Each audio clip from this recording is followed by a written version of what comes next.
नमस्कार साथियों, good evening साथियों। आपके शिक्षा के इस प्लेटफॉर्म पे सभी का हार्दिक स्वागत व अभिनंदन है। तो आज की क्लास करते हैं स्टार्ट। साथियों, आज हम पढ़ेंगे अम्ल व क्षार के रासायनिक गुण। जी हाँ दोस्तों, अम्ल व क्षार के रासायनिक गुण। सबसे पहले हमने देखा अम्ल जब धातु से क्रिया करेगी तो हाइड्रोजन गैस देगी। ध्यान रहे, अम्ल जब भी धातु से क्रिया करता है तो हाइड्रोजन गैस का निर्माण होता है, और क्षार जब भी धातु से क्रिया करता है तो हाइड्रोजन गैस का निर्माण होता है। जी हाँ दोस्तों, अम्ल हमने देखा HCl सोडियम से क्रिया कराई, यानी धातु लिया हमने, हाइड्रोक्लोरिक अम्ल की धातु से क्रिया कराई तो लवण का निर्माण और हाइड्रोजन गैस का निर्माण होता है। इसी प्रकार से हमने देखा सल्फ्यूरिक अम्ल की धातु जिंक से क्रिया कराई तो भी हाइड्रोजन गैस का निर्माण होता है। तो कहा गया कि जब भी अम्ल धातु से क्रिया करता है तो हाइड्रोजन गैस देता है। फिर हमने देखा क्षार सोडियम हाइड्रोक्साइड की जिंक धातु से जब क्रिया कराई तो सोडियम जिंकेट का निर्माण हुआ और हाइड्रोजन गैस का निर्माण होता है। सोडियम जिंकेट के साथ हाइड्रोजन गैस उत्पन्न होता है। तो ये भी स्पष्ट करता है कि जब भी हम क्षार से क्रिया कराते हैं धातु की तो हाइड्रोजन गैस का निर्माण होता है। दूसरा हम देखें, जब हम अम्ल की धातु कार्बोनेट या सोडियम कार्बोनेट से क्रिया कराते हैं तो क्या होता है वो देख लेते हैं। देखा हमने, जब हम अम्ल की HCl अम्ल की धातु कार्बोनेट से क्रिया कराते हैं, Na2CO3 क्रिया कराते हैं तो हमारे पास लवण व जल कार्बन डाइऑक्साइड गैस का निर्माण होता है।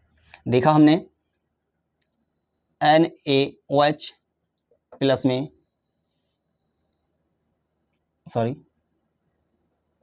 NaCl प्लस में H2O प्लस में CO2।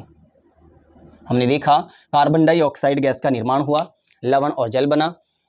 जब अम्ल की हमने धातु कार्बोनेट या सोडियम कार्बोनेट से क्रिया कराई तो NaCl लवण का निर्माण, जल का और CO2 गैस का निर्माण होता है।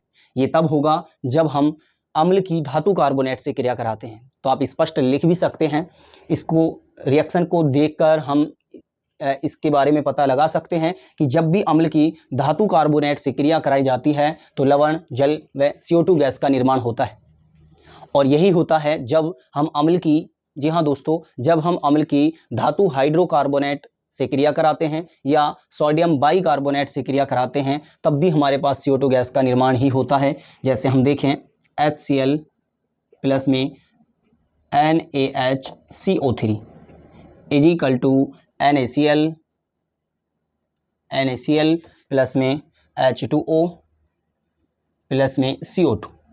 इसी प्रकार हमने देखा जब भी हम अम्ल की धातु हाइड्रोकार्बोनेट या धातु सोडियम बाइकार्बोनेट या सोडियम हाइड्रोकार्बोनेट, एक ही बात है, इससे जब भी हम क्रिया कराते हैं अम्ल की तो भी हमें लवण, जल व CO2 गैस का निर्माण ही होता है।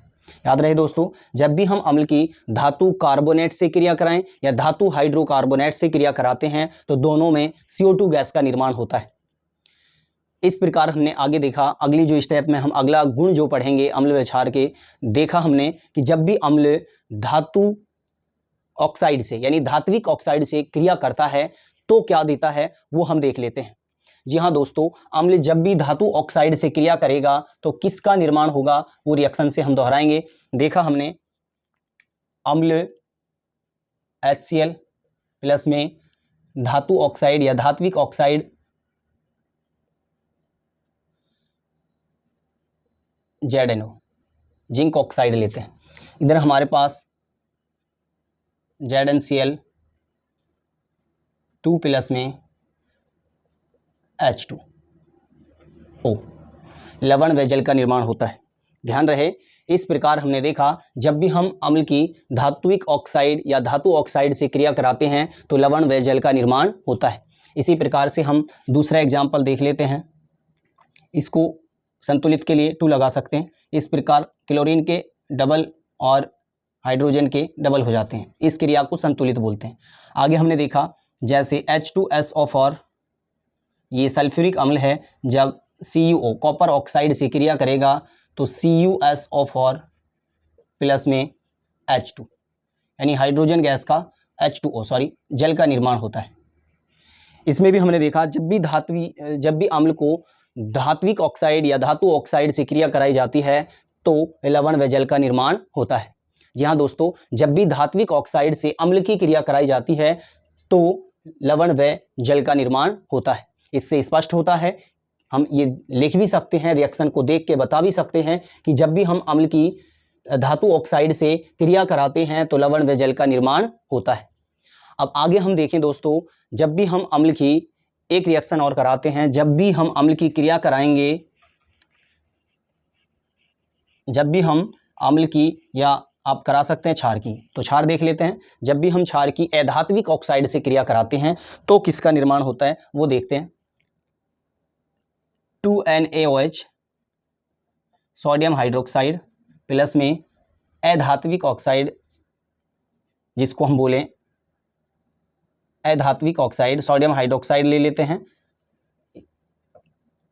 या आप ले सकते हो कैल्शियम हाइड्रोक्साइड Ca कोष्टक OH बंदगा 2, अधात्विक ऑक्साइड हमने लिया CO2।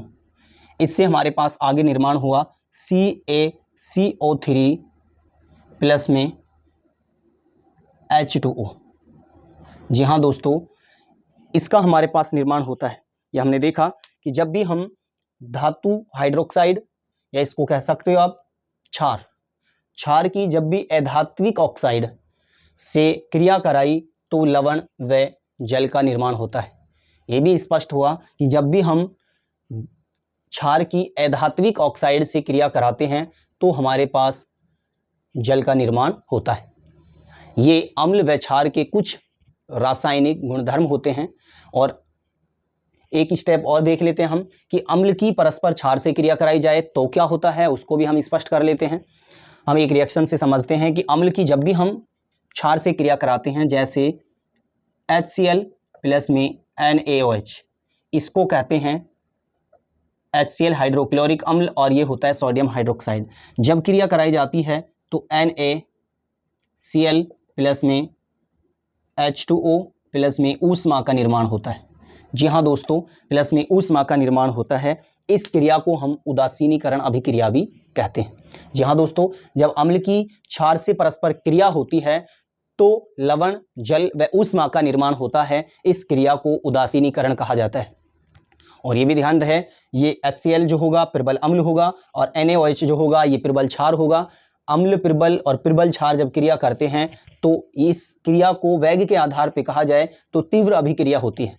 यहाँ दोस्तों, इस अभिक्रिया को वेग के आधार पर कहा जाए तो तीव्र अभिक्रिया होती है। यानी वेग के आधार पर अभिक्रिया के दो भाग होते हैं, एक तीव्र अभिक्रिया और एक मंद अभिक्रिया। तो ये एग्जाम्पल तीव्र अभिक्रिया का भी बोल सकते हो आप। तो वीडियो कैसी लगी कमेंट में ज़रूर बताएं और वीडियो को लाइक शेयर सब्सक्राइब करना ना भूलें।